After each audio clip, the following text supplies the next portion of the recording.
Assalamualaikum warahmatullahi wabarakatuh. Tabik pun, halo masyarakat tertib hukum. Ketemu lagi dengan saya Teti Firandari, penyuluh hukum pada kantor wilayah Kementerian Hukum dan HAM Lampung. Beberapa waktu lalu, tepatnya awal bulan Maret 2020, kita dihebohkan dengan berita pembunuhan yang dilakukan oleh seorang anak berusia remaja, yaitu sekitar berumur 15 tahun, yang membunuh seorang anak tetangganya yang juga masih sangat kecil, yaitu berusia 5 tahun. Nah, kasus pembunuhan ini merupakan salah satu dari banyak sekali kasus-kasus tindak pidana yang pelakunya adalah seorang anak di Indonesia. Nah, perlu digarisbawahi bahwa yang dimaksud dengan anak di sini yaitu seseorang yang sesuai dengan Undang-Undang Perlindungan Anak belum berusia genap 18 tahun. Lalu bagaimana hukum di Indonesia mengatur penanganan anak yang melakukan tindak pidana atau berperkara dengan hukum? Inilah yang akan saya bahas pada kesempatan kali ini. Penanganan anak yang melakukan tindak pidana.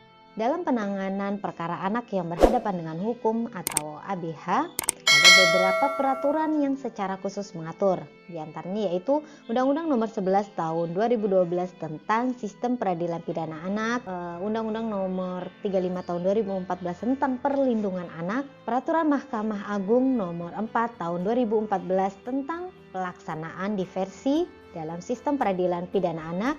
Dan yang keempat, ada Peraturan Pemerintah Nomor 65 Tahun 2015 tentang pedoman pelaksanaan diversi dan penanganan anak yang belum berusia 12 tahun. Apa itu sistem peradilan pidana anak? Sistem peradilan pidana anak adalah keseluruhan proses penyelesaian perkara anak yang berhadapan dengan hukum mulai tahap penyelidikan sampai dengan tahap pembimbingan apabila ia menjalani pidana kurungan atau penjara. Dalam sistem peradilan pidana anak ini, anak dibagi dalam 3 kategori, yaitu anak sebagai pelaku, anak sebagai korban, dan anak sebagai saksi.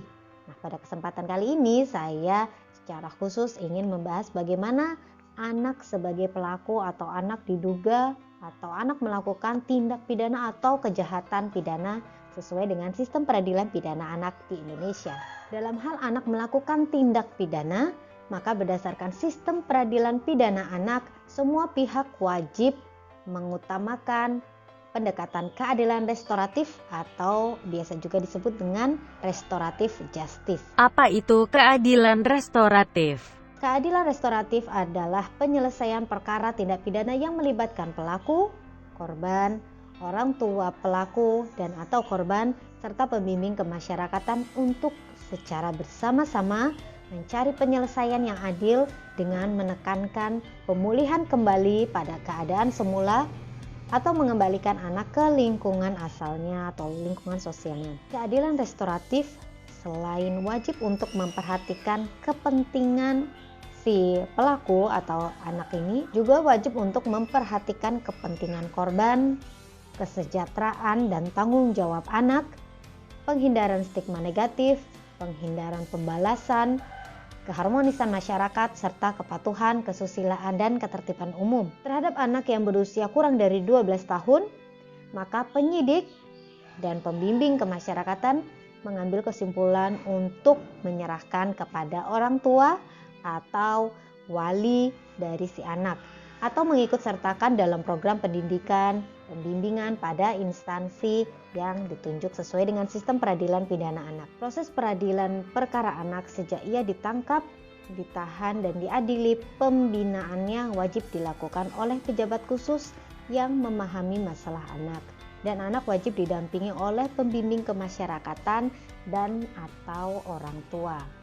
Jadi jika orang tua misal tidak mampu mendampingi anak, kurang paham tentang hukum, tetap ada pembimbing kemasyarakatan yang ini wajib hadir dalam penanganan perkara anak. Namun sebelum masuk proses peradilan, maka penegak hukum, keluarga, masyarakat wajib mengupayakan proses penyelesaian perkara di luar jalur pengadilan. Nah, ini yang biasa atau dapat juga disebut dengan diversi. Apa itu diversi? Diversi adalah pengalihan penyelesaian perkara anak dari proses peradilan ke proses di luar peradilan pidana. Syarat-syarat diversi. Syarat untuk dapat dilakukan diversi ada 2, yaitu yang pertama diancam dengan penjara di bawah 7 tahun, dan yang kedua bukan pengulangan tindak pidana. Mungkin masyarakat bertanya-tanya ya, enak nih kalau misalnya